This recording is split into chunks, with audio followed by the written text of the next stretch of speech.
But let me come to tonight. So our speaker tonight is Dr. Pesha Kletenik. Kletenik. Say it again.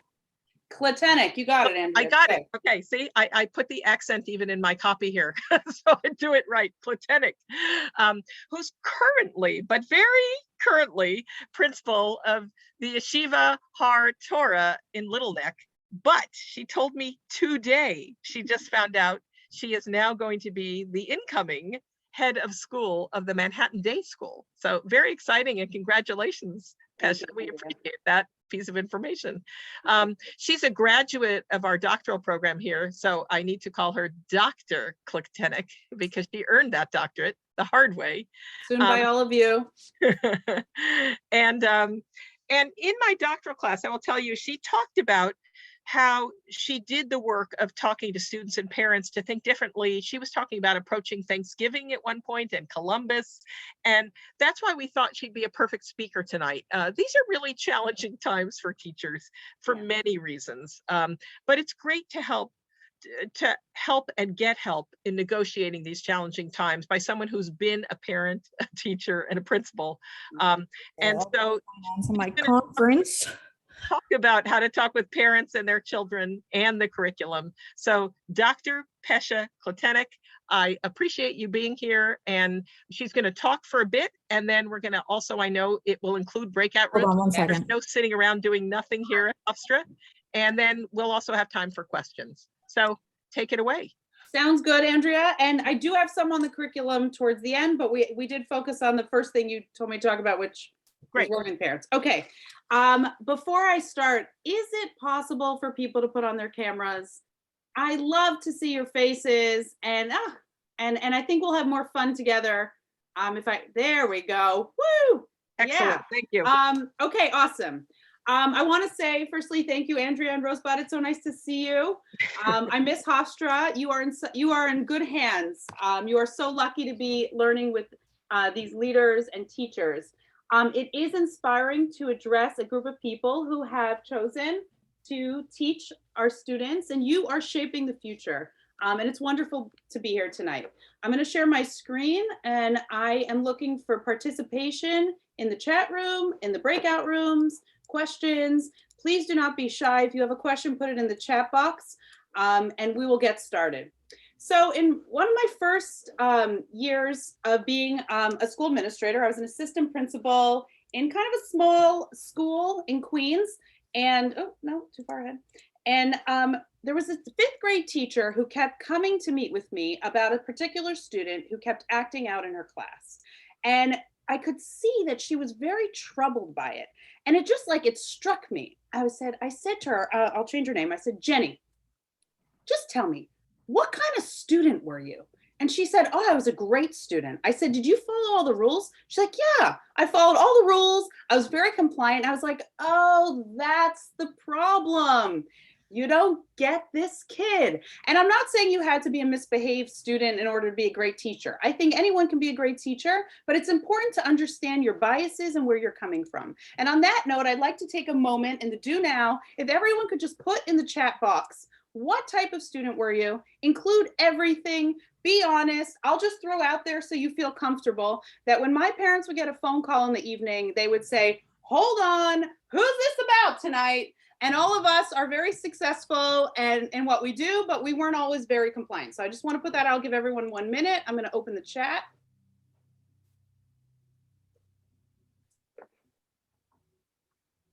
Give everyone 1 minute. All right, we have some rule followers, some obedience. Okay, I won't hold it against anyone. Afraid of getting in trouble. Oh, no troublemakers here tonight? Come on, folks. Where are the troublemakers? Distracted. Okay. Good. Teacher's pet. Rule follower. Very cool student. Okay, that's good. Good, good. Okay. So then I am glad that I did this. We have a lot of rule followers. Good student, overachiever. Okay. All right. Well, congratulations to all of you. I got in trouble. So I don't know if anyone else did. I was a good student, but I didn't always behave so nicely. All right, so let's, with that, now that we've gotten to know each other a little bit, I just want to say that this session is going to address the following 4 questions. When do we communicate with parents? What do teachers communicate with parents? What should administrators communicate to parents? And I think that that's important for teachers to know when you need to involve administrators. And what is the most effective way to communicate with parents? So we're gonna start right away with what is the teacher's responsibility? What is the administrator's? So I know as a new teacher that it's really hard to pick up the phone and talk to a parent. But I want to start off by letting you know that you are the professional, and you might not feel that way immediately, especially in your first year. And it might take some like deep breaths beforehand. But when you get on with the phone with a parent, they don't necessarily know that it's your first year, and they don't know that maybe you haven't taught before or that you substituted last year and it didn't go great. They don't know that. They're viewing you as the professional, and they're expecting that you are going to know how to help them and their child. And I hope that that gives you a little bit of confidence. And you should also, prepare in whatever way that you can for every conversation, which we'll talk about. And here's the breakdown. Teachers should generally be prepared to talk to parents about general updates, social and academic observations. And we're going to talk more about the difference between observations and diagnosing or getting to the root of the problem. Learning plans that you use within the classroom. And you're the first stop. You're the one who's going to first notice the children. You're on the front lines, and what you're observing and seeing is very critical. When should an administrator get involved? If something is like a serious academic concern, if there's patterns of rule breaking, patterns of behavioral issues, and if you need to make any recommendations for evaluation or support, or a decision to reevaluate placement, it's important to involve your administration. I will just say that, and I know that there's some parents who are tricky, and I know that there's some issues that are uncomfortable to talk about, but a parent should never first receive a call from an administrator if they have not heard from you.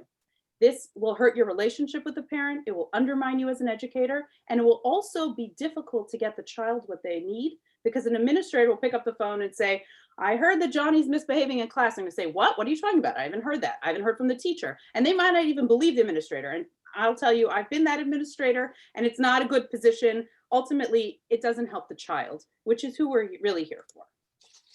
So we have become terrible in our time, engaging when it's appropriate to make a phone call and when it's appropriate to email. I will just throw out there, it's not even on my script, I highly discourage texting and WhatsApping with parents. They might try in any school setting to try to text you. I will just tell you that nothing good will ever come of this.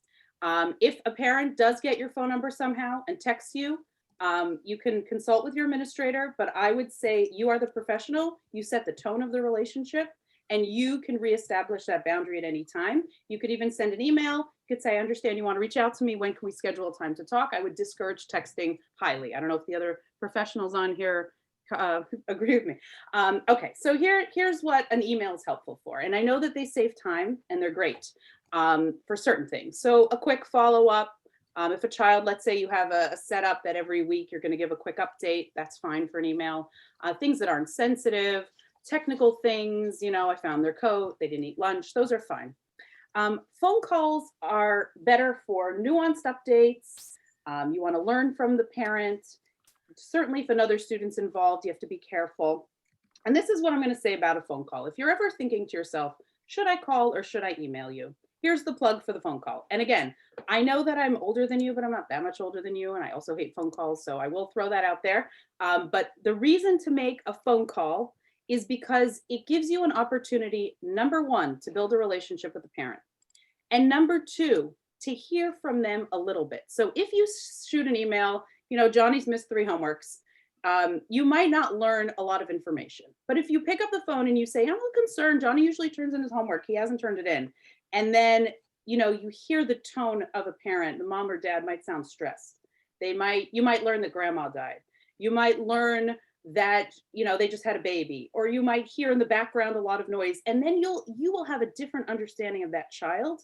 And it will be kind of a chip in the bucket of building that relationship with that parent. So if you ever do need their assistance in the future, or you ever do want to partner with them more or tell them something difficult, each one of these types of interactions is a relationship builder.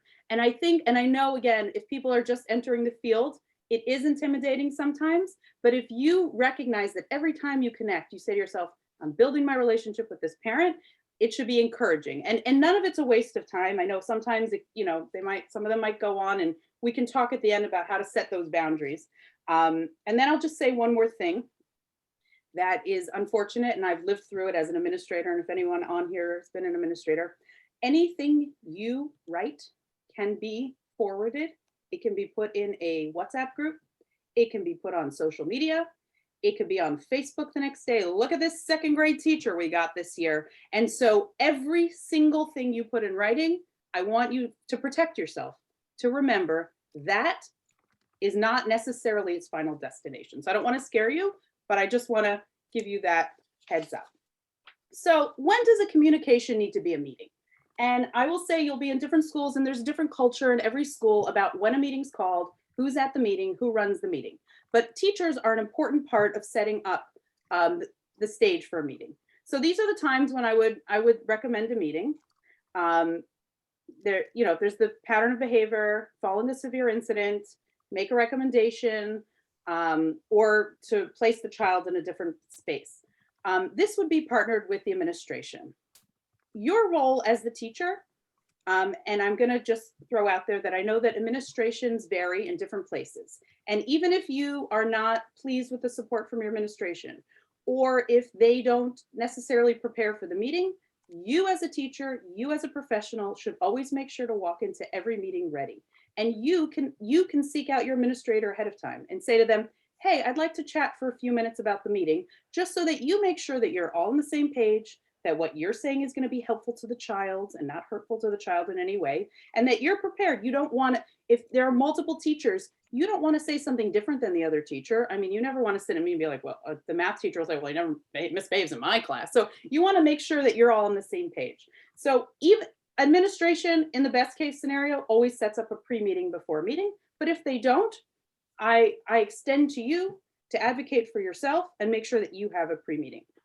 A teacher's role at these types of meetings is to come in with observations.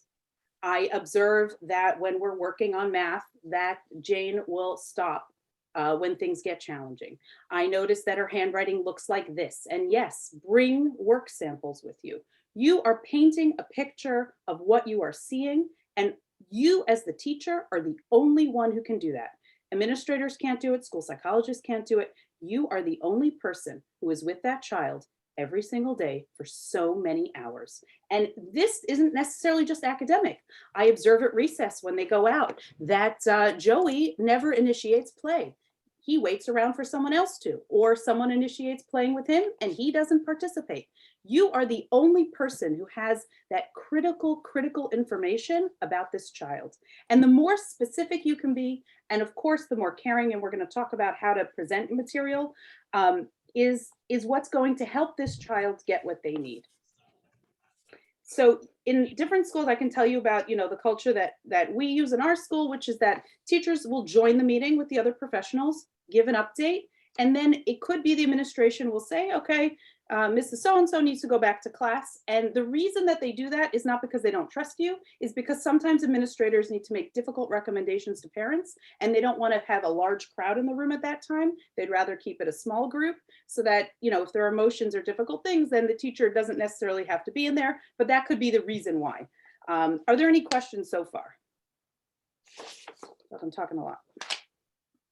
All right, fine. So we've talked about when you make a call or engage in, speaking to a parent. It could be at a meeting, like we said. We talked about who makes which calls. And now let's talk about how to make this call or this conversation successful. It's very important not to bombard a parent with a ton of information. For you, a student is one of 20-something children. For a parent, their child is their entire world. It is their everything. And so when you talk to them about anything that needs to be in your mind, I understand for us, it's like, okay, I called this parent, check, check, check, check. But for them, this is very serious and very important. And you are talking about their most precious child. And it's very important that when you get onto the call, that you don't have a laundry list. You know, you never want to get on a call with 100 things. You don't want to wait that long. It's much easier to call with 1 or 2 things you want to share than to wait until January and the kid's doing this and the kid's doing that and they can't do this and they can't do this and they can't do that. Because then it's like, well, why didn't you call me all this time? Or why didn't you reach out to me? Or why didn't you email me or something? And so you don't want to do that. You want to be careful. And again, like I said, it is hard as a new teacher. I remember what it feels like. But again, you are the professional and you set the tone and direction of the phone call. It's very important to start with something nice about the child. There is always something nice to say. They are friendly, they are sweet. I notice that they share their toys when they bring them. I notice they have a lot of energy. I notice they like to draw, even if they're not a great student, even if they don't behave a lot. You want the parent to hear in your voice, wow, he notices my kid. He notices my kid. And then they're going to hear what you have to say. And ultimately, we're here to help the child. And you can only do that if a parent views you as a partner in that regard. So you want observations. You never use a diagnosis. Never say anything like, oh, it seems a little ADHD to me. Don't say that. That is not professional. And there's no one in the school building, including the principal and even the school psychologist, who it is their place to say a diagnosis. Obviously, if we are, we're concerned that a child does have something like ADHD, our job as the school is to make recommendations for them to go to a professional who can talk to them about that. But as a teacher, and as a principal, it's not something that you would ever say, but you say observations. I notice that he jumps around a lot. I notice that he can't sit in a seat. I notice that he uses his hands when he gets angry instead of his words. Things that are observable, and that's what you share. I think it's important to be prepared for emotions. And again, this is where we talk about the tone, you as the professional. They might get emotional because it is very, very hard to hear things about your child. And I know some teachers are parents and some teachers are not parents. And I will tell you that I gained a great deal as I have one of my children is in a special education setting. And I know that not everyone's going to be in that place, but knowing what it feels like to be on that other side of the table. And if you haven't been there, just imagining what it's like is very, very helpful. They might get emotional, and it's okay for you to change the direction of the conversation. So you might have written out a script, especially if you're a new teacher, and especially if you work with an attentive administrator or mentor, they might have written out with you what to say. If you notice the parent either on the phone call or in person getting emotional, it's okay to say to yourself, okay, we got this far, a little bit far, and maybe we're gonna pick this up later. It's okay, you have to be human. You have to be human with parents. And so if you hear them getting upset, acknowledge it. And I know if you're a new teacher, it's hard, but say, yeah, I understand this, this is some hard stuff we're talking about. But I really care about Joey, and I really want to help you here. And, if we want to pick this up, we can pick it up later. So you want to have a script and you want to be a human also. And then I think with permission, of course, as much as possible, listen in on conversations with experienced teachers. Once you reach a certain level of experience, you've made enough calls, this doesn't get hard anymore. And you can listen in and hear how an experienced teacher makes a call about things. In terms of just the emotions, sometimes, I don't want to scare anyone out of teaching, but sometimes parents do get angry because hurt can sometimes translate into anger. And if that anger ever comes out at you, it is not personal. And you as the professional, and it takes time, but we all develop a thick skin after a while, you as the professional, should never, ever engage in that. So what do we do when that happens? Let's say a parent, well, of course she doesn't know math. You haven't taught her anything. I haven't seen any vocabulary words. I haven't seen this. And so, it's okay. You're not their therapist, so you're not going to do therapy with them, but it's okay to say, I see this conversation's going in a different direction. I really just called to connect and plan with you. And I think maybe we'll set up a different time to continue the conversation. If that happens, you should definitely reach out to an administrator and say, maybe you and I can call together. But I don't think that teachers should ever let somebody yell at them, but I don't think the way to end that is by getting emotional back. the best way to end it is, and if somebody is getting disrespectful, you should say, I entered into this conversation in a respectful fashion to partner with you. I understand that it's upsetting. Everything I'm saying is only to help your child, and I'm happy to pick up the conversation when we're ready. And it is your responsibility as the professional in the conversation to set the tone, to maintain the tone, and to keep it going. And these are things we'll practice a little bit when we go into breakout rooms, but these are things that you get good at over time. Nobody is born knowing how to do this. It's not a natural thing. It's something that you have to learn. And then when that happens, the next time you speak to the parent, they might even be a little bit embarrassed. And it's going to be up to you to just kind of let that go. If they're like, oh, sorry, you could say, you know what, I know it was coming from a place of, concern. And I'm so glad that we can talk now. And you have to let it go also. Sometimes, and I understand why. So I'll start with the why. Teachers invest their heart, soul into children. And there's nothing more hurtful when you don't feel that sort of gratitude from a parent. And it's very, very hard. And hopefully you'll all work with compassionate administrators who will remind you, you went into this for the children and you're doing it for the children. And the way that you're going to help them is by getting along with their parents. And I understand why it's very, very hurtful.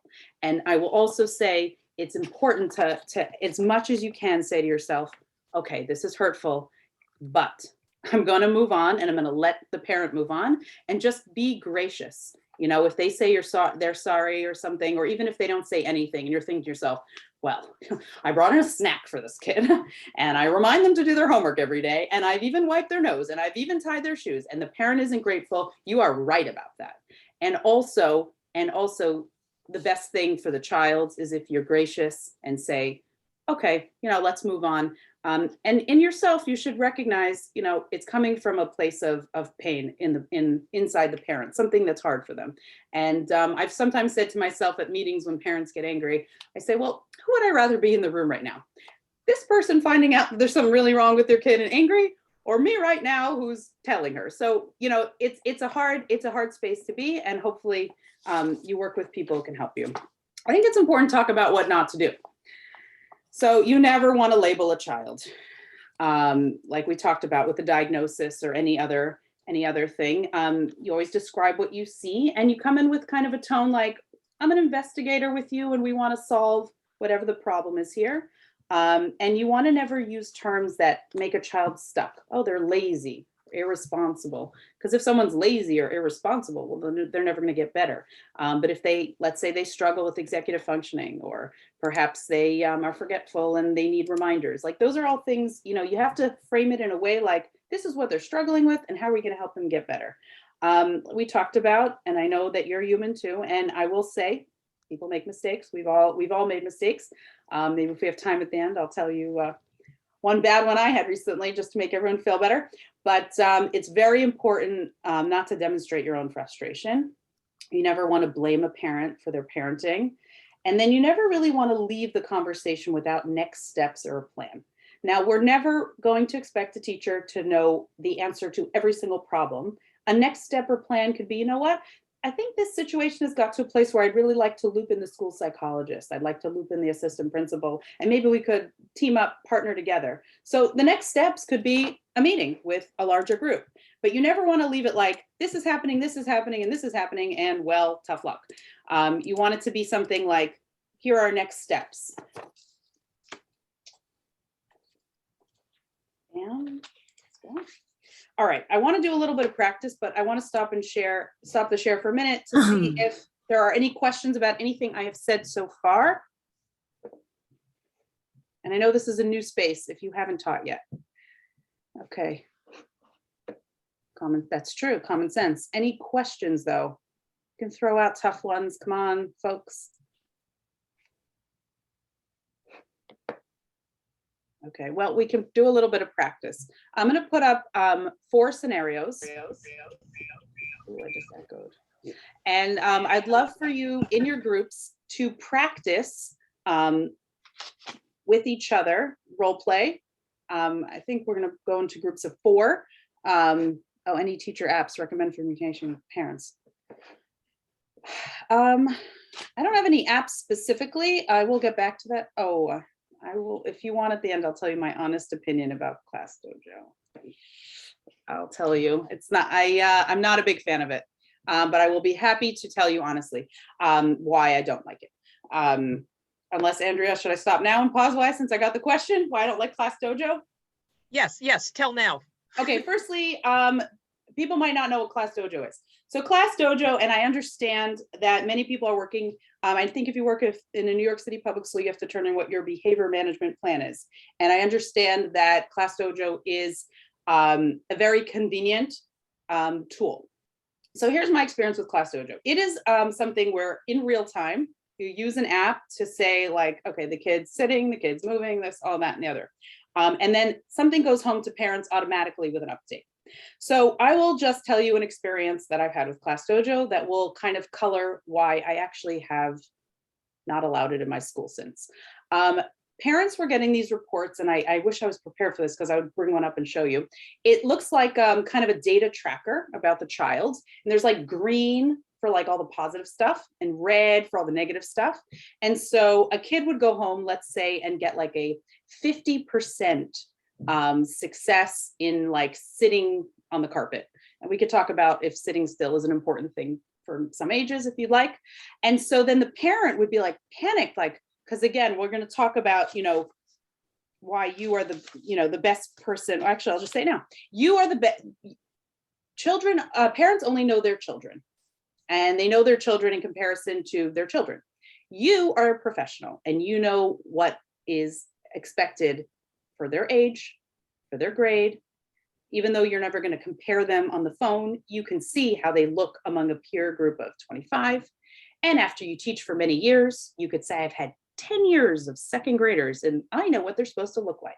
And a parent doesn't. So that parent gets a Class Dojo report that says for 50% of the time, their child was sitting well on the carpet or in their desk, and for 50% of the time, they're not. And 50% in our society is bad.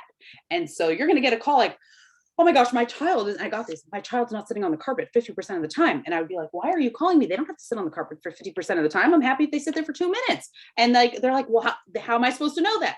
And what ended up happening, and if you're 7 years old and at 9 o'clock in the morning, you moved off the carpet and the teacher went, and you get home from school and your mom or dad says, how come you moved off the carpet? They're going to be like, what are you talking about? And so they're not going to remember that they moved off the carpet. And this happened with, the reason I'm saying carpet is because this came up a lot with carpet time. And so it ended up being over scrutinizing of the children, over analyzing of behaviors that are totally within normal range. And it's okay for children to move around, to not necessarily be compliant all the time, not be in line all the time, and giving that data, constant data to parents, and then having them talk to the children about it, did not really encourage children to want to come to school or learn, or, and I saw many of you wrote that you were compliant. So this Class Dojo was not good for our students who were not compliant for obvious reasons, because they failed every day at standing in line. And it was not successful for our compliance students because they would be like, well, I was good all day. What do you mean? I was talking, I don't remember. And then parents would start focusing on these behaviors. So I understand you might go to schools that use it, and I respect that. It just doesn't speak to, what I think is healthiest for children. I will offer some other resources at the end that I think are excellent approaches. And even if you're, you might work in a large school that will ask you to do things that might not be best for children. I think every teacher is a leader, and you in your classroom are in charge. And of course, you don't want to break school rules. And I know I'm a principal telling you this, but you don't want to break school rules. But at the same time, if you decide to cultivate a classroom community, and the administrator, trust me, I'm the administrator, and I'm walking by and I'm seeing them all sitting on the carpet, learning and moving about in their stations, great. You don't have to use Class Dojo necessarily. So we always want to do what's best for children. And I will tell you, it is not the easiest thing. But I assume everybody's going into the field because they care about children and they want to help them grow. So that's my Class Dojo. Pesha, yes, Andrea. Andrea. Can I just add to what Pesha said, which is, besides that you can do what you want in your classroom to an extent, it's also the case that you can get on the committee at that school and change, whether they use Class Dojo. Just because it has always been done doesn't mean it always has to be done, or whatever the current thing is. You can be on a committee and be a leader that way too. So that's another thing to consider. Excellent. And I will tell you that good administrators love teachers. Administrators are bogged down all the time. They're worrying about the budget, and they're worrying about the parents calling them, they're worrying about the schedule and all this stuff. And if you come and say to them, I am using this awesome approach to working with children, and I'd like to teach it to other teachers. If they're a good administrator, they'll be like, great, let's do that. And then, like Andrea said, you'll grow as a professional. And then, when they're looking for an administrator, they'll be like, hey, they started that new initiative. So that's true, Andrea. Be the change. Be the change. Okay, I would love to practice. I'm going to try to come in and out of all the breakout rooms, but sometimes I'm actually in another graduate course now, Andrea, of course, and Rosebud, because, I don't want to be bored. And sometimes I feel like we get thrown in these breakout rooms and everyone's like, oh, I'm going to text someone. So look, I'm going to try to come in, but this is your time. And I will tell you, one of the most valuable experiences I had when I was doing my master's degree is actually in school psychology. I'm not going to do this to you because we're on Zoom. We had to get in front of the entire class and on the spot be given a scenario. And I was given the following scenario. Please tell this parent that their child is on the autism spectrum. So I was like, oh, and I was young. I wasn't married yet. I didn't have children. I hadn't taught. And I was like, well, now that's interesting. And so, but it was one of the most productive experiences for me, because if you don't practice saying difficult things, it's going to be even more difficult when you have to. So on that note, I hope we can be, it's your time in the breakout rooms, and I'll stay in the main room also, but I'll go in and out, but I want to be able to answer questions, and I'm happy to talk to anyone more about Class Dojo. And I can tell you how I feel about rewards and punishments as well, if you want. But here we have 4 scenarios. I'd like everyone to jot them down so that when you get into the breakout room, you'll be ready. Tell a parent, and I gave you some easy ones, I didn't give you the harder ones. Tell a parent that their child is reading below grade level. This is going to happen a lot for you as a teacher. This is a teacher to parent communication. Tell a parent that their child hit another student. Tell a parent that you would like to recommend that their child receive remedial support. I put an asterisk. Every school has a different culture. You might have an administrator that would want you to start that conversation. You might not. You might have an administrator who wants to have that conversation themselves, but it's always good to practice saying something like that. And then tell a parent that their child is being teased, or you can tell them that they're being bullied. So take a minute, jot these down. We're going to go into breakout rooms. And if anyone wants to step up in the breakout room and be that difficult parent to be like, what do you mean my child's being teased? My child's not. Or what do you mean my child's reading below grade level? I heard them read yesterday. That would only be helpful. And when we come back together, I'd love to have volunteers for each one of them share with us, what they came up with. I think we'll do, we'll do like 10 minutes. Is that good? Does that sound good? Oh, who had a scenario for, oh, okay. Oh, are we supposed to, no, you're not supposed to diagnose. Sorry. Thank you. Good, crowd's paying attention. No, this was, I'm a school psychologist also. And so we had to practice. I'm just giving you an example of one that was really thrown at me, and it was in person in front of the entire class. So I'll never forget it. Okay, so we're going to go down to the breakout rooms. It's your time to use it as helpfully, as productively as possible. Okay, 7 seconds. And then I hope there's some people who are going to volunteer to share what they came up with. Okay. I guess you can use the hand raising feature. Anyone wanna take a stab at telling a parent that their child is reading below grade level? Let's go, come on. All right, Zoe. Hi, everyone. In our group, we discussed how you have to phrase it in a positive light and, highlight the child's, what they're best at, and versus starting right off the bat, like you discussed earlier. But also we said you could send home materials to help the child improve. So the parents don't feel helpless in the situation, and they feel like the situation will improve if the child practices and there's a light at the end of the tunnel. Very nice, Zoe. I like how your group incorporated starting something positive, that there's a plan. Excellent. Excellent, very good start. I'll also throw out that you should be prepared that if it doesn't help, the reading at home, to be able to come back together. Very good start. Excellent, Zoe. Anybody else want to take a stab at the reading one? What did we say?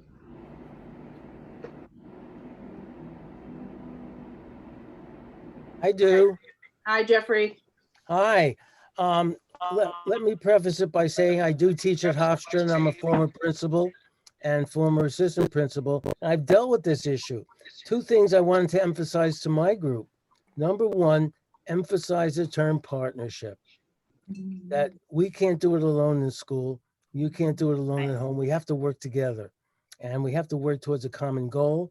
And I think attitude is so important, so important. I think also the language of reading. It's important to clarify terminology to parents. If you have some hard data that you can refer to, teach them what stanine means. Teach them what percentile means. And if you have access to actual bell curves and statistical data from reading tests, that shows a lot of hard facts. And that's something that you need to emphasize to the parent, that this isn't just your opinion. This is based upon testing data. And that's important as well. But again, be optimistic, be encouraging, and also show the parent that you really care about the child, that you're working together, and you feel optimistic. You feel very strongly that that child will improve. That's excellent, Jeffrey. Thank you. And I'm glad you brought it to data. It is very important, especially if someone, it's their first child, or they might have multiple children and it's their first child struggling with reading. And so to put it in the context of, in a kind way, obviously, this might be what we would expect children to be reading at this time, to put it in a framework for them so they understand, and for sure, making the data accessible. You don't want to just throw out, well, they're reading on a J or whatever, I don't know what that means. So excellent. Thank you. Anna Marie. Just adding on, I think that it's also important to include how they may strive like in another subject area, and be like, this area is just where they need that extra assistance. And that's where myself and you as a parent would come into this and make them the best they can be this year. Excellent. To be strength-based. Nice. Stephanie. One of the things that our group discussed was that it would also be helpful to inform the parents about possible resources that they could use to work with their kids at home, or, and somebody in our group made the very good point that there might be some parents who don't have the time to work with their kids at home. So some resources that we might be able to set the student up with to work on their own. We discussed, sending home leveled reading books, or programs like Raz Kids, where they're audiobooks with comprehension questions that students might be able to use on their own at home, and giving the parents information on these resources that we plan to use with their student and that we hope that they can reinforce at home as well. Excellent. Excellent. Julia. Most of what's been said, we talked about in my group, which I think is good, but I just thought of something that I think that asking the parent about the child's interests, and like maybe suggesting that, like, finding materials that the child's interested in reading. So, because I've learned from my classes that can help improve their reading, and also just making sure that you've established a relationship with the parent beforehand. So this isn't the first time you're calling them with something negative. Like, you will have called them for just to introduce yourself. You will have called them to tell them something positive once before. So you're not just calling the first time and you're starting, saying something nice and then going into something negative, because I think a lot of people can see that, like, that's really the reason that you called, and it doesn't look so good if you haven't introduced yourself before, had a relationship with them. Excellent, Julia. And if any of you can do a favor to yourself, write yourself an email draft that will send the first September you're teaching, that says exactly what Julia said. Remember, within the first 2 weeks of school, to call every single parent in your class and introduce yourself. 100%. You never want that first phone call to be like bad. Excellent. Perfect. All right, we'll take Cynthia and Jordan, then we'll move on to the next one. Cynthia.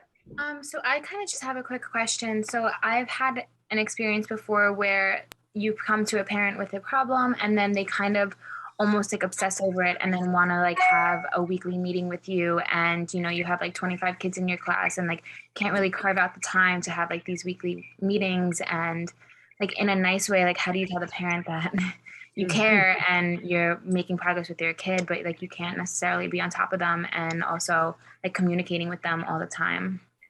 Excellent question. I'm going to tell you what you can do, but I'm also going to tell you again to advocate for yourself. As an administrator, this is something that I have had to step in and set a boundary. And I've said to parents, the very thing you said, it is not a reasonable expectation. The teacher cannot do that. And I hope for all of you that you have administrators that will have your back.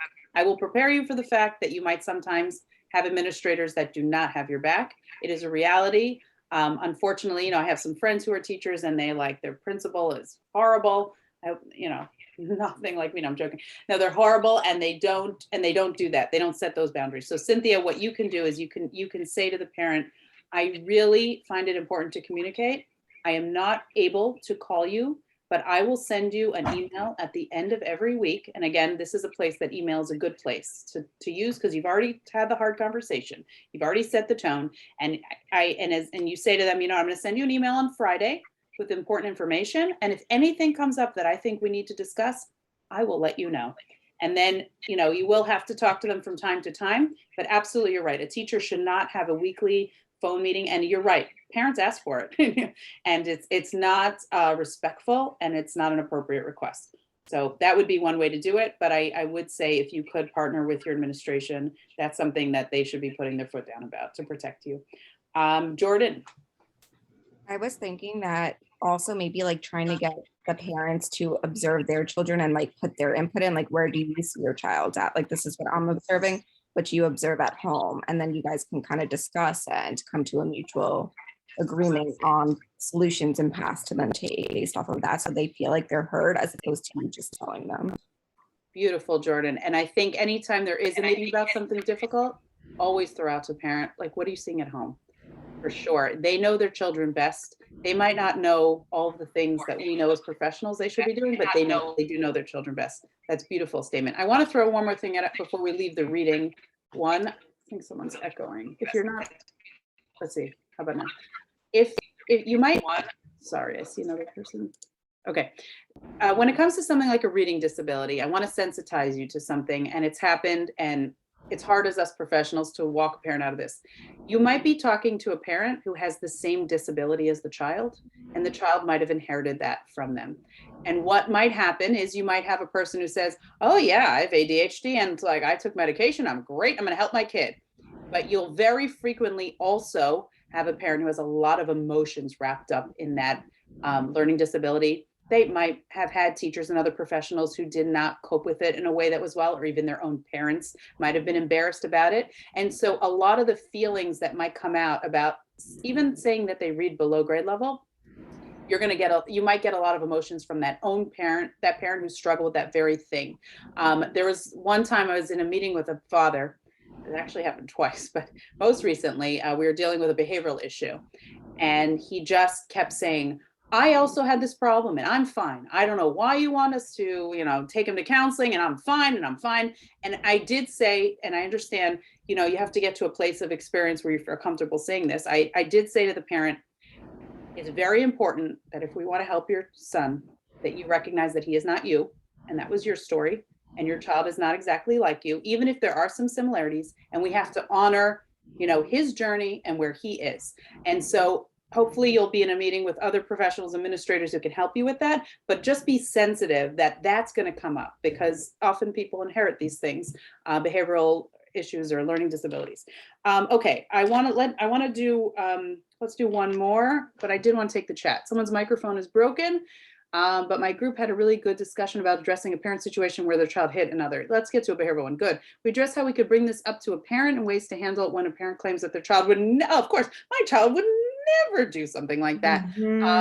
Yeah, of course. Okay, observations and addressing, strength-based positive behaviors. Good. And what do you recommend when you reach out to a parent about a problem? They completely disagree with what you say, and deep down, the child needs some extra help. So Anna Marie asked that. That's a great question. I think that is again, that's a place you have to loop in a school psychologist or an administrator. They're going to have to help you with that. I would just say your role as the teacher is to communicate observations regularly. Cynthia's right, not every week, but regularly enough. And they should never even get to if something's seriously not going well, you shouldn't even get to parent-teacher conferences without that having been addressed. All right, let's do one behavioral one. If anyone wants to do either the hitting or the teasing, anyone want to take a stab at that?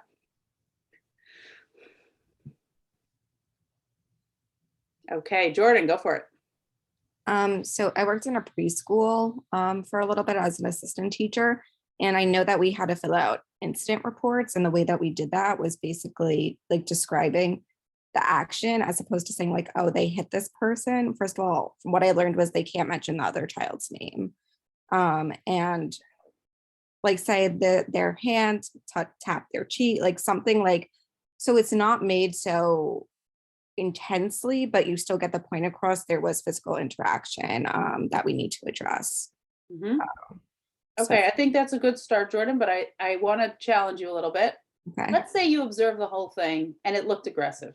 And by the way, we have to normalize that. It's obviously something that we have to deal with as the professionals. It's not acceptable, but children do use their hands. They get in each other's spaces, they get angry.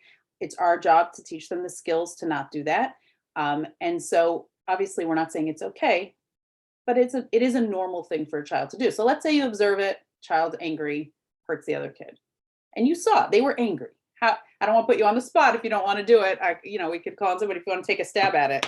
I feel like I would kind of try and see what was going on in the child's life with the parent, that if that's an unusual behavior for them, to find out what made them aggressive like that. Also kind of talking to the child itself. You can learn a lot from a child when you get down to their level and kind of talk to them and talk through the emotions and kind of explain to them why that isn't the way to deal with the emotion, and kind of walk them through dealing with the emotion itself. So kind of doing that, and then also reaching out to the parent and seeing how the parent usually deals with that behavior as well. Okay, that's good. Now there's somebody who raised their hand. It says 679-407. Yes. Hi, I also teach pre-K, and we go through the similar things of them being in each other's face or they're hitting one another. I kind of go back to our rules. We don't hit our friends with the class first, and then sometimes maybe depending on how hard it was, I will let the parent know, well, Johnny hit Mike today, and I told him to keep his hands to himself. I don't know if you would like to take him home and talk to him about that, but that's what happened today, just so that they're aware. But because they hit each other and they're in each other's face all the time, I don't make it too much of a big deal, but I do let them know that we don't hit each other. We don't hit our friends. Mm-hmm. Okay. That's good. And what I love that. And I want to extend a little bit to what you're saying. Sometimes the most respectful thing, and I think, I threw you off a little bit because I gave you this whole sandwich thing, which is generally the right thing to do. But sometimes, just like you said, and what's your name? I'm sorry. You have a 6'9". Dawn. So along the lines of what Dawn's saying, sometimes the most respectful thing, when a parent sees the phone number of the school, they're like, heart stops. Sometimes the most respectful thing is to just get right at it and say, we're having a rough day. Sarah used her hands. I want to talk it through with you. We're going to work through it. We're going to help her get better, but this is what happened. And just say what happened instead of like talking around it in circles. And like I normalize it. It's not okay. We teach them not to, but children hit each other. It's not an uncommon behavior. Okay, Anna Marie. So I also have worked at daycares with many ages, ranging from where it's definitely like a communication thing why they're hitting, all the way to like they're 4 and someone took their car. So I always start the conversation with saying that the child is okay, because when they get the phone call from the school, they either think their kid like bumped their head or like Yeah. it's bleeding profusely. So I always start that like they're okay. And then I kind of go into what happened, and then I talk about how I solved it and what we're doing to work on that behavior in the classroom. Very nice. Because most of the time the parent knows why you're calling if it's a common behavior thread.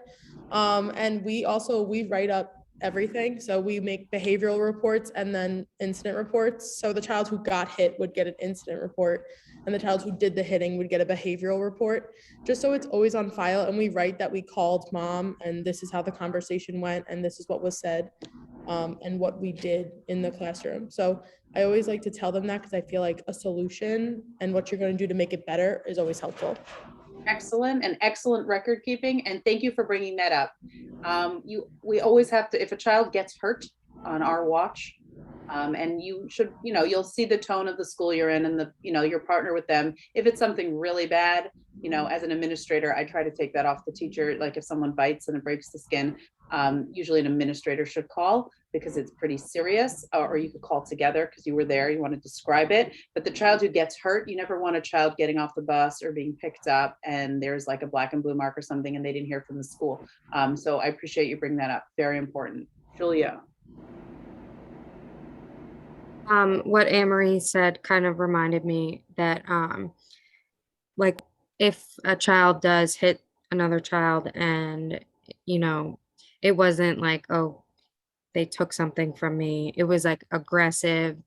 Either way, I think you should always talk to the child first so that you're understanding like where it's coming from, and maybe you can get to the bottom of their emotions and what led to it rather than just what you observed, because then when you call, you can kind of tell the parent what the child told you, and then ask them to also talk to the child and see if the child says the same thing, and maybe they'll tell the parent more, and then you can say like schedule a follow-up call, once you've talked to your child, let's see how he is tomorrow. Maybe he was just having an off day. And then like, if it's I just want to let you know, like, this is unacceptable behavior in my classroom. Like and the children know that. And I would, if this continues, we're going to have to set up a meeting with the principal, something like that. Okay, excellent. Those are all excellent suggestions. I do want to get to some of there's some sticky ones in the thing, but just to extend what Julia said, I'll answer some of Julia. Sometimes we're talking a lot about little children. Older children also act out. And so I think Julia's advice to talk to the child is very important, and write down what they say, because the parent's going to say, well, I asked her and she said this. And you can say, well, actually, I wrote down what she said. With an older child, let's take one like cursing. Sometimes a child would be sent to my office because they're cursing or something, which between me and you also, I know it rattles people. It's not like the most extreme thing, but I don't know if we have time to get into that. So I'll say, oh, well, what'd you say? And they'll like look down at their shoes. I'm like, well, I'm assuming if you don't want to say it to me, you probably shouldn't have said it. I'll say you would write it down. So they'll write down what they said. And then I'll say, I'll make a copy of it and I'll say, okay, I'm going to email your parent that you're going to show them what you said. We're going to talk about, why you were upset and why that happened. Show it to them. I want you to sign it and bring it back. So sometimes, I see some of the questions in the chat about, parents not believing that their children would do that. You have to help them with the tone of, it's okay that they curse or whatever. We're going to teach them not to, that's not a pro-social behavior. All right, some of the questions. What do you recommend you do when you reach out to a parent about a problem? They completely disregard what you say and say that their child is perfect. Deep down, every child's actually, I think we did that one. Sorry. How transparent should teachers be with their emotions? Okay, this is a hard place to get. You are the teacher. You should try to keep your emotions in check. If you are emotional, do not call a parent. Do not yell at your principal before you call a parent, because it won't be productive. What you can say is, we really expect of children developmentally at this time that they would use their words instead of their hands. It is what we expect. In terms of the questions about school, you have to maintain, I see some things that like are acceptable at home. You have to maintain what the community expectations are in your classroom and at school. That is your job, with the support of your team.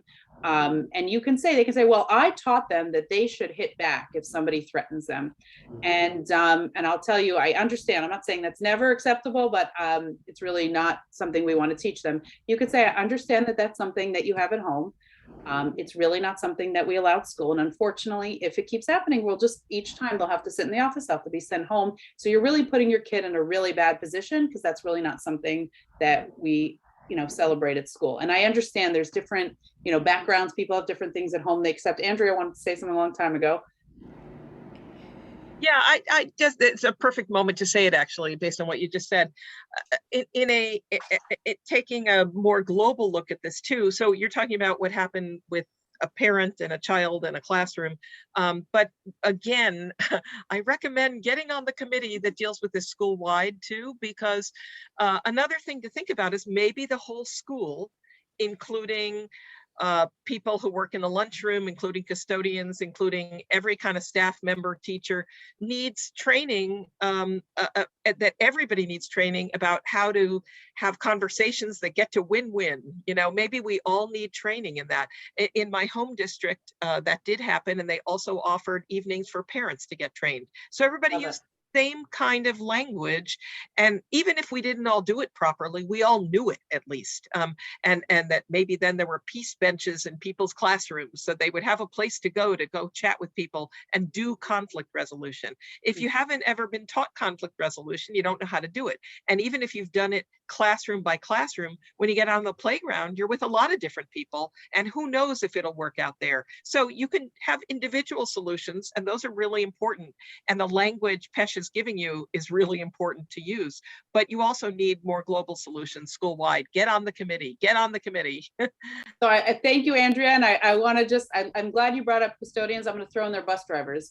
And I'll tell you something that I do as an administrator, and you could one day be an administrator. So even if you might not do this as a teacher, just to give you an idea, I've done a lot of what not to do. Let's say there's a situation where a group of students, let's say, vandalize the bathroom or do something. I will set up a meeting with the custodian and the children for that custodian to explain, what happened. I feel bad using this as a common example. They'll take paper towels and stuff up the toilet, let's say. And so there are so I have had children actually either clean up what they did, but if it's something that is not age appropriate for a child to clean up, in that meeting, I will say to the custodial team or the custodian, I'd say, well, how long did it take for you to clean up or fix this mess? And they'll say like 30 minutes. So I'll say to the child, looks like you owe 30 minutes back to the custodial team. And I'll say to them, so what can like Shauna do, because she stuffed up the toilet and, wasted your time? What can she do? And there are plenty of things children can do. They can take garbage bags and walk around the periphery of the school. They have to give back those 30 minutes to the custodian. And I will tell you, I work in private school where people pay for their education. And I've had parents call me and say, I heard that my child was cleaning up a mess instead of sitting in math class. And I will say, absolutely. We teach them to be citizens in society, and you should expect me to hold them accountable. And that lesson is more important than math. And you need to stand up for that, because we are talking about the future of our children. And so I think in all those situations, with the bus drivers too, if I heard that someone was like not respectful to the bus driver, I will tell you the scariest thing is if that kid is called to my office and the bus driver is sitting with me at the conference table, they're like, and I want them to know, just like Andrea said, we are a community. Every single adult here deserves respect. Everything you do is accountable. Just because I'm not on the bus with you doesn't mean that I shouldn't trust you to make good decisions there. And so it's very important. You're on the front line. You are holding these children accountable so that our society is good in the future. And that's really how I view it. I do want to transition for the last few minutes about curriculum. I was saying to Andrea when we were in the breakout rooms, and I'm happy to get into some of the messy stuff if you'd love. I'd love to, I'll take the questions. I'm going to put some general stuff up, but I will say that it is unfortunate that we live in such a polarized society today, and things that are just best practice are under attack. But we can get to that if we have time at the end. So here, curriculum. So people think that because they went to school, that they know how school should run. And I'll just say that I have 3 children, so I've given birth in a hospital 3 times. And I have no idea how to run a hospital. And if you asked me to, I would say, what are you talking about? But for some reason, people think because they went to school that they know what should be happening in there. And I will throw out to you as educational leaders, every teacher is an educational leader. It is our collective responsibility to elevate education to the point where it is respected by the parents. And the way to do that is to stand by our practice. Just because a parent said, well, I memorized 20 vocabulary words when I was a kid and look how smart I am and great and I survived, doesn't mean that we don't follow the best practice for teaching vocabulary. And I'm going to give you some positive ways to do that. But I will also tell you, and you can say this to a parent when you're comfortable, or you can rely on your principal to do it. If you did go to a doctor's office and they were practicing medicine the way they did 20 years ago, you would leave, okay? And we as educators, we're the ones on the forefront. It is not acceptable to use practices that are outdated, that are not research-based, that are not best practice. And you are coming out of graduate school now, and you might be going to schools that don't practice that way. But you are leaders, and like Andrea said, be the change. You are leaders, and in your space, in your classroom, you are going to practice the best practices, and you are going to bring the change in the following ways. You got to get the parents on board. They're going to say, why are you playing with toys when you're learning math? I mean, we know that you're going to develop number sense that way, but they don't know that. But you are the professional. You are the educator. And you can have, at Meet the Teacher Night, instead of just getting up and reading, okay, here's what we're going to do, and this is the homework. If your administration allows, I would highly recommend you say, hi, my name is Ms. Kletenik, and I'm so excited to be your kid's math teacher. In front of you are some math toys and sheets, and I'm going to do a sample lesson so that you know what your children are doing in school. Everything you need to know about the homework and the supplies, I have it on a sheet over there. You don't need me to read it to you. And this gives you an opportunity for them to see your wonderful personalities, because if you're a teacher, you probably have a wonderful personality. And then you're going to walk through a lesson. You're going to do a read aloud with them. And then you're going to pause and you're going to ask them for text to self connections. And then they're going to say, oh, wow, school's changed since I was a kid. And then you can pause for a minute and explain. Well, this is the reason we do toys, is because if you don't understand conceptually how math works, you're never going to be able to go on to the next level. And you're going to do a 20-minute, 15-minute, however long you have. I highly recommend. And Andrea, I agree, be the change. I'm telling you, no principal is going to be upset that you didn't read a sheet about how much homework you're assigning, and you did a lesson and the parents walked down, they're like, oh, wow, that was so fun. I'm so glad my kid has that teacher. So I would highly recommend using that 15-20 minutes to do a sample lesson. Rehearse it 100 times the first time, rehearse it 100 times. But it will be a great opportunity for you to expose the parents to what school looks like today. So simulate a lesson. Some schools, we do a curriculum night. So in 2 weeks, we're doing something called math night for all kindergarten, first, second, and third grade parents who signed up. And we are going to simulate a couple of lessons and explain how math instruction is done these days. We're going to show them the research. We're going to explain why. We're going to take questions. And that way, when they get home and they see, like, they call it the new math, as if math is the same. We just teach it better. The new math, the Common Core. They're going to start saying that. They're going to be like, oh, yeah, no, I understand why they do that. And, if you say to them, by the way, don't help them with their homework. You did third grade already. Let them make a mistake and turn it in wrong, and then I'll know they need help. You're going to tell them that. And you're going to tell them that productive struggle is going to help their child learn and grow. And they're going to hear that from you, and they're going to understand learning, and they're going to know that you know about the brain, and they're going to know that you know stuff, and they're going to respect education as a field that is evolving and growing. And yes, you can do it. Don't feel like, oh, I'm just the teacher. You can do this 100%. Citing research, like we said, give examples, and then make sure whatever your policies are clear. I'll just see if there's anything else.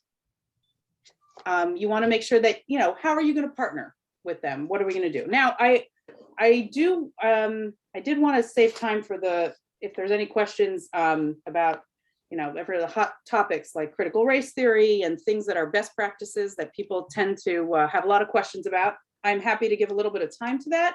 But I just want to make sure to say this, unless, yeah, we got 5 minutes. In a truly good school, the child is the client, not the parent, the child. What do I mean by that? There are times when what is best for the child is at odds with what the parent might think is. And you need to be kind, and you need to know children, you know, you need to understand that parents do know their children best. But you as the professional, you need to advocate for the child. And so if you're making a decision, it's not like a negotiation, like, okay, I'm going to give in a little bit to them. It's like you are the professional and you are going to say to the parent what is very best for the child. And they know their child, but they don't necessarily know what the expectation for that age or grade is. And so it's very important that you are comfortable communicating that. I do want to give time for questions, but I'll say, in case anyone wants to log off, the most important thing I can tell you is to be compassionate. You know, the parents send their children to school. They put a great deal of trust in you, and they're sending you the best ones they got. These children are their whole life and their whole world, and they stay up at night thinking about them, and they worry about them all the time. And if you are a compassionate, loving teacher who gets their kid and communicates with them in a way that they see that, you will be successful and really help children grow. These are 2 resources I highly, highly recommend. I would say anyone going into teaching must read this book. It's written by Ross Green. He has a website called Lives in the Balance. The book is called Lost at School. Lost at School. You must read it. It's not necessarily just about parent communication, but it's in there. It's about working with children who don't fit in that box necessarily. It'll change your world. Responsive classroom is an approach to creating community in your classroom, pro-social behaviors.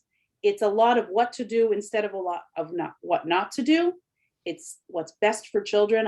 And you go onto their website, they have tons and tons of articles that you can access for free, ranging from how to set up your classroom, how to talk to a parent, how to create community, what to do when kids tease, tattle, are defiant. You can find anything on there. Highly, highly recommend it. I do want to give time for questions, and I'm happy to talk about the contested curriculum. The reason Andrea wanted me to do that is because I did embark on changing the curriculum about Thanksgiving and Columbus Day in my school. And I did that by teaching the children and the parents. And I had to bring people on board. It wasn't easy. That we changed the lens through which we look at a story. And I talked about it like that. So I'll just say quickly, so I didn't want to not leave it out, Andrea. So instead of the story beginning with like, people got into a boat and came over here, the story begins with there's an indigenous child looking out at the water, and this boat arrives. And when you explain to parents that you're showing all the different lenses, we're not discounting anyone's lenses, we're showing all the different lenses, they'll understand why it's important. I understand this has unfortunately become very contested and we don't even have enough time, but I'm happy to take any questions about it if you'd like, or about anything we've talked about until now. Oh, feel better. Oh, someone asked about abuse. Yes, you are mandated reporters. You are mandated reporters. It is not, it's not a simple thing. If you have to report something, you'll have to work with your, I'd always tell your administration if you have to. I hope you never find yourself in a situation where you feel like you have to report something and administrators giving you a hard time about that. But I think it's important to tip them off. They might even make the call with you. I've had to make those calls, unfortunately. I wish I could tell you that it helps. It doesn't always help. I once had to call, I think it was in the city. So the city is CPS or ACS. I had to call them. There's a student who was malnourished. She would run into my office and eat whatever I had. And it was clear that there was, a lot of pathology at home. The case was closed. 2 weeks later, I had to call again and reopen it. So you are mandated reporters and you should report. And you should also know that if there's ways to get other resources to help the children at the same time, you should definitely do that and work with your school psychologist, your principals. Any other questions about anything? You're on mute. I am. I'm going to do a formal thank you because I know some people are going to get off because we're at the end. But if people have questions and want to stay, that's fine too. I thank you very much, Pesha. That was wonderful, and there was a lot of information in a short period of time. But we also got to do and feel what it was like to try and have that conversation, which is hard, and gets better with practice. I point out to everyone, it is International Women's Day, so we had a very strong, wonderful woman speaking to us, which is great. I further point out that she is a graduate of our doctoral program, which we are very proud of. I know many of you are not in the place yet where you're thinking about getting your doctorate, but in the future, think about it. It was very stimulating for her and for us to have her. Thank you, Andrea. It was a wonderful experience. And finally, besides thanking you for doing this, I thank you for using your talents in the classroom and being a principal. I'm sure there are a lot of people on this Zoom today who wish you were their principal. It's great to have, and of course, I'm looking around and seeing Seal and Pat and Jeff, and there are a lot of really great principals who have come to Hofstra to be adjuncts too, and professors, and we're delighted to have them.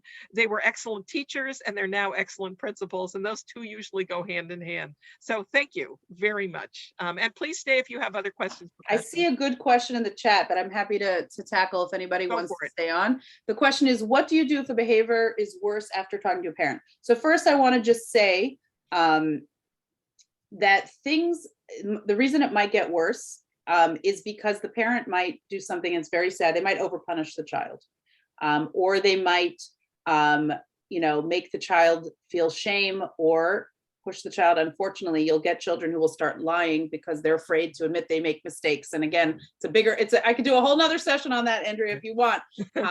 And so that you have to understand where it might be coming from. I would loop in a school psychologist because to me that's a warning sign.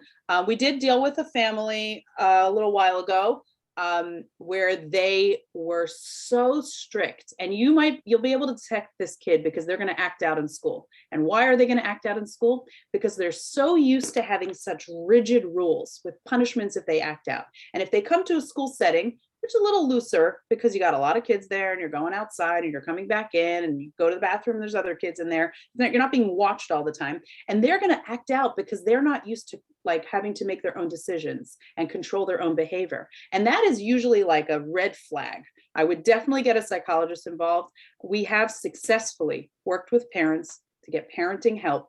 You have to, obviously it's beyond what a teacher would recommend, but many of you might be administrators one day and you have to come from a place of love and care. But there are parents and they need help with it, and it's okay. We all could use parenting advice. I definitely get parenting help from therapists all the time, and it's nothing to be ashamed of. It shows that you care about your children, and the way that you frame it is very, very important. But that could be why it could get worse. And I would say that would be a time to loop in an administrator. You could share it with a parent, but if you suspect that there is either abuse or very strict parenting or just heavy-handed responses, you might want to be careful by might not want to just keep telling them the bad behavior. I'm not saying you should ignore it, but you should definitely get an administrator involved, and they'd have to do some of the heavy lifting on that, because again, we're here to help the children. Yes, Julia. As a student teacher, I had a situation where one of the students was, she did something not right, and the teacher was talking to her and the child was crying, and she said, I'm gonna have to call your mom. And the girl started crying even more and was like, she's gonna hit me. And afterwards I was like, what are you gonna do about that? Like, that's, if a child's saying her mom's gonna hit her, aren't we supposed to do something? And yes. I sat there when the teacher called the mom. She didn't even mention it to the mom, and she never did anything. She said, I think that she's just being dramatic. Like, I know her, mm-hmm. and she lies and all this stuff. And I was like, but you're just assuming. And I just felt uncomfortable. I didn't know what to do. And I know I'm not a student teacher forever, but just while I have you, might as well Sure. No, ask. you're responsible, and that is upsetting. And I will just throw out there, in your student teaching, you'll see a lot of what to do and you'll see a lot of what not to do. I would, even in your capacity, you can tell an administrator and you could frame it. I really don't want you to say anything about me because you don't want it to hurt your relationship with that teacher.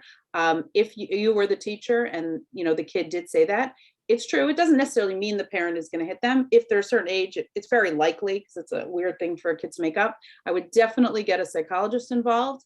And again, there's kind partnering ways to share with parents. I mean, parents love their children. And even if they're, I'm not saying, hitting is not okay, but I'm not saying that any parent who uses that method, it could be something that they grew up with and they think they're helping their child.